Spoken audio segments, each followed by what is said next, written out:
समीर और उसकी पत्नी रीना ने हाल ही में एक पुराना घर खरीदा था जो शहर के बाहर जंगल के पास स्थित था।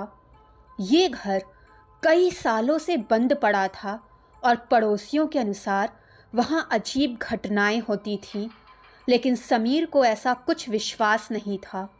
रीना को ये घर बहुत अच्छा लगा, इसीलिए उन्होंने वहाँ रहने का निर्णय लिया।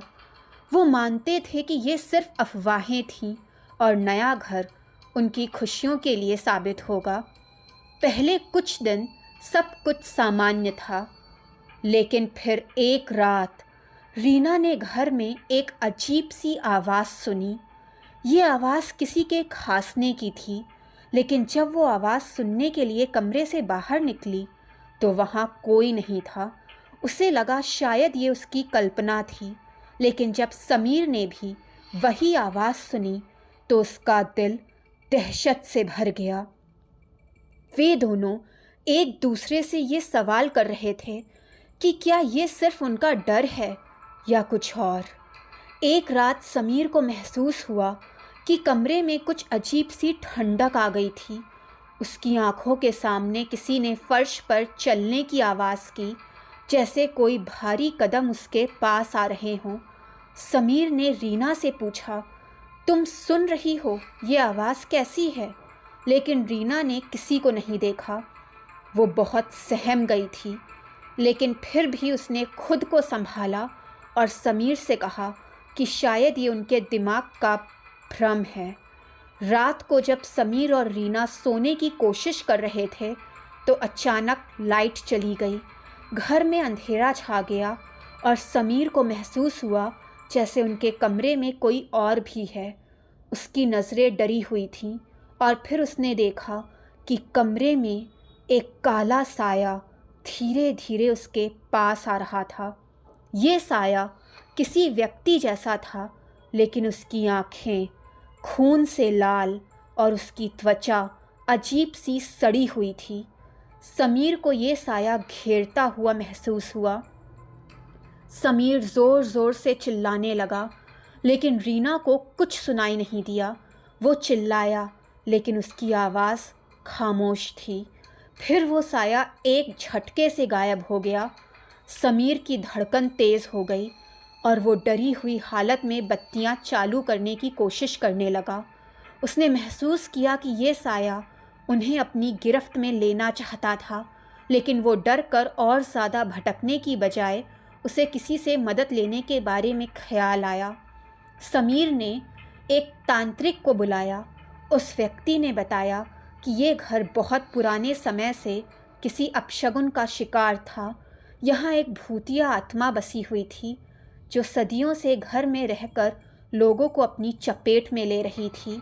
वो आत्मा कभी भी शांति से नहीं रह पाई और अब वो किसी को भी अपना शिकार बनाने के लिए तैयार थी। ये जानकर समीर और रीना के मन में दहशत भर गई। तंत्र विद्या वाले ने बताया कि वो आत्मा पहले एक अपराधी थी जो एक नृशंस हत्या कर चुका था। मौत के बाद वो आत्मा अपने अपराध का बोझ नहीं झेल पाई और हमेशा उसी घर में भटकती रही। वो आत्मा किसी भी व्यक्ति को देखती थी और उसे अपनी उपस्थिति से डराने लगती थी। उसे अपनी भूख शांत करने के लिए किसी की हत्या करनी पड़ती थी। ये सुनकर समीर और रीना के रोंगटे खड़े हो गए। एक रात समीर और रीना ने उस आत्मा से छुटकारा पाने के लिए तंत्र मंत्र का सहारा लिया। जैसे ही उन्होंने तंत्र मंत्र शुरू किया, कमरे में एक कड़ी ठंडक और अंधेरा छा गया। अचानक वो साया वापस लौट आया और उसने समीर को अपनी ओर खींचने की कोशिश की। समीर की आंखों में डर था, लेकिन उसने हिम्मत जुटाई और तंत्र विद्या वाले के बताए गए मंत्र का उच्चारण किया। उसकी आवाज़ बहुत तेज़ और स्पष्ट हो रही थी, जैसे वो किसी और दुनिया से आ रही हो। मंत्र के साथ ही साया एक दर्दनाक चीख के साथ गायब हो गया। कमरे में फिर से शांति छा गई और समीर और रीना को एहसास हुआ कि उन्होंने उस आत्मा से मुक्ति पा ली है, लेकिन उनकी आंखों के सामने वो दृश्य हमेशा के लिए ठहर गया। वे जानते थे कि अब वो भूतिया आत्मा कभी वापस नहीं आएगी। हालांकि उस रात के बाद घर में कभी कोई अजीब घटना नहीं घटी, लेकिन उनका मन हमेशा घबराया रहता था। उस रात के बाद समीर और रीना की ज़िंदगी में बहुत कुछ बदल चुका था। घर के अंदर वो भय, वो अजीब घटनाएं और उस आत्मा का सामना उन्हें हमेशा याद रहेगा। वे जानते थे कि कभी भी ऐसी शक्तियाँ किसी न किसी रूप में लौट सकती हैं। ये उनका एक अजीब अनुभव था जिसे वो किसी को नहीं बता सकते थे, लेकिन वो अनुभव उनके मन में गहरे तौर पर अंकित हो चुका था।